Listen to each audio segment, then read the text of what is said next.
3 more species. First, a long-legged spider crab. Look at the legs on that thing.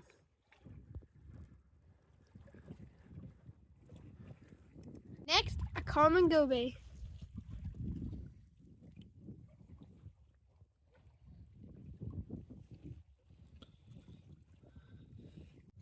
You can tell it's a goby by its double dorsal fins. There's one, and there's 2. And finally, a good-sized rockpool.